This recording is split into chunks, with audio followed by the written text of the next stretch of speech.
Exam ജയിച്ചു കഴിഞ്ഞാൽ JRF ഒക്കെ കിട്ടിക്കഴിഞ്ഞാൽ then we have A black. ആ ജേണി ആയിരുന്നു ഭയങ്കര ബ്യൂട്ടിഫുൾ എന്നുള്ളത്. എക്സാം പ്രിപ്പറേഷനുമായി ബന്ധപ്പെട്ട് പലരും പറയുന്ന ഒരു പ്രധാനപ്പെട്ട പ്രശ്നമാണ് ഈ പ്രിപ്പറേഷൻ സ്റ്റേജ് വളരെ ടഫാണ്, വളരെ ബുദ്ധിമുട്ടാണ്. നമ്മൾ മനസ്സിലാക്കുന്ന ഒരു കാര്യം പലപ്പോഴും എനിക്ക് ഫീൽ ചെയ്തിട്ടുള്ളത് in the end journeys are more beautiful than the destination എന്നുള്ളത്. മുൻപുള്ളതിൻ്റെ അത്ര ഒരു എക്സൈറ്റ്മെന്റ്, ഒരു ഇൻട്രസ്റ്റ് ഈ പ്രാവശ്യത്തെ വേൾഡ് കപ്പിന് വരുന്നില്ല എന്നുള്ളതാണ്. എക്സാം പ്രിപ്പറേഷനുമായി ബന്ധപ്പെട്ട് പലരും പറയുന്ന ഒരു പ്രധാനപ്പെട്ട പ്രശ്നമാണ് ഈ പ്രിപ്പറേഷൻ സ്റ്റേജ് വളരെ ടഫാണ്, വളരെ ബുദ്ധിമുട്ടാണ്. കുറേ ഹാർഡ് വർക്ക് ചെയ്യണം, കുറേ എഫേർട്ട് എടുക്കണം, അതിൻ്റേതായ സ്ട്രെസ് ഉണ്ട്, അതിൻ്റേതായ പ്രഷറുണ്ട്, ഒരുപാട് ബുദ്ധിമുട്ടുകളുണ്ട്, ഓർമ്മയില്ല. ഒന്ന് പരീക്ഷ കഴിഞ്ഞാൽ മതിയായിരുന്നു, പെട്ടെന്ന് ജയിച്ചാൽ മതിയായിരുന്നു എന്നുള്ളത് കഴിഞ്ഞ കുറേ എക്സാമുകളായിട്ട് നമ്മൾ ഈ ബുദ്ധിമുട്ട് അനുഭവിക്കുന്നുണ്ട് എന്നുള്ളത്. പക്ഷേ നമ്മൾ മനസ്സിലാക്കുന്ന ഒരു കാര്യം പലപ്പോഴും എനിക്ക് ഫീൽ ചെയ്തിട്ടുള്ളത് in the end journeys are more beautiful than the destination എന്നുള്ളത്. അത് പലപ്പോഴും, അതായത് നമ്മുടെ ഒരു പെർട്ടിക്കുലർ സ്ഥലത്തേക്ക് നമ്മൾ പോകുന്ന യാത്രയായിരിക്കും നമ്മുടെ ലൈഫിൽ ഏറ്റവും ബ്യൂട്ടിഫുൾ ആയിട്ടുള്ളത്. അത് നമുക്ക് പിന്നീട് മനസ്സിലാകും. പേഴ്സണലി എൻ്റെ ഒരു എക്സ്പീരിയൻസ് പറയാം. ഞാൻ കഴിഞ്ഞൊരു 10-20 കൊല്ലത്തോളമായിട്ടൊരു അർജൻറ്റീന ഫാനാണ്. ഓൾമോസ്റ്റ് എല്ലാ വേൾഡ് കപ്പും കണ്ടിട്ടുണ്ട്. എല്ലാ വേൾഡ് കപ്പും നിങ്ങൾക്കറിയാം, കഴിഞ്ഞ ഖത്തർ വേൾഡ് കപ്പ് വരെ എല്ലാ വേൾഡ് കപ്പും പരാജയപ്പെടുന്നു, എല്ലാ കോപ്പ അമേരിക്കയും പരാജയപ്പെടുന്നു. 2021 അവസാനം കോപ്പയൊക്കെ ജയിക്കുന്നത്. അപ്പോൾ അതുകൊണ്ട് തന്നെ ബേസിക്കലി അവസാനം വേൾഡ് കപ്പ് കിട്ടുന്ന സമയത്ത് ഭയങ്കര ഹാപ്പി ആവുന്നു. ഇപ്രാവശ്യത്തെ വേൾഡ് കപ്പ് വരുന്നു.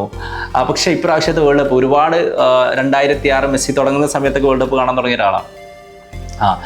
മുൻപുള്ളതിൻ്റെ അത്ര ഒരു എക്സൈറ്റ്മെൻറ്റ്, ഒരു ഇൻട്രസ്റ്റ് ഇപ്രാവശ്യത്തെ വേൾഡ് കപ്പിന് വരുന്നില്ല എന്നുള്ളതാണ്. അത് എനിക്ക് പരിചയമുള്ള പല അർജന്റീന ഫാൻസും പറഞ്ഞൊരു കാര്യമാണ്. Because the thing has been achieved. നമ്മൾ കണ്ടുകൊണ്ടിരിക്കുന്ന കാലത്ത് അർജന്റീനയ്ക്ക് ഒരു കപ്പ് കിട്ടുക എന്നുള്ളതാണ് ഒരാഗ്രഹം. 2, being a Messi fan, Messi വിരമിക്കുന്നതിന് മുമ്പ് മെസ്സിക്ക് ഒരു കപ്പ് കിട്ടുക എന്നുള്ളതാണ് വേൾഡ് കപ്പ്. അത് രണ്ടും അവിടെ സംഭവിച്ചു കഴിഞ്ഞു, അത് രണ്ടും അവിടെ സാധ്യമായി കഴിഞ്ഞു. പിന്നീട് പലപ്പോഴും ഇനി കളി കാണാറുണ്ട്, ഇന്നലെയും കണ്ടിട്ട് ഇനിയും കാണുന്നത് ഇഷ്ടമാണ്, അർജന്റീന ജയിക്കണം എന്ന് ആഗ്രഹമുണ്ട്. പക്ഷെ അൾട്ടിമേറ്റ്ലി മുമ്പുണ്ടായിരുന്ന അത്ര ഒരു എക്സൈറ്റ്മെൻറ്റ്, മുമ്പുണ്ടായിരുന്ന അത്ര ഒരു ടെൻഷൻ, മുമ്പുണ്ടായിരുന്ന അത്ര വാട്ട് വി ക്യാൻ സേ ഒരു ആഗ്രഹം ഉണ്ടല്ലോ, അതിൻ്റെ തോത് ഇപ്പോൾ കുറഞ്ഞിട്ടുണ്ട്.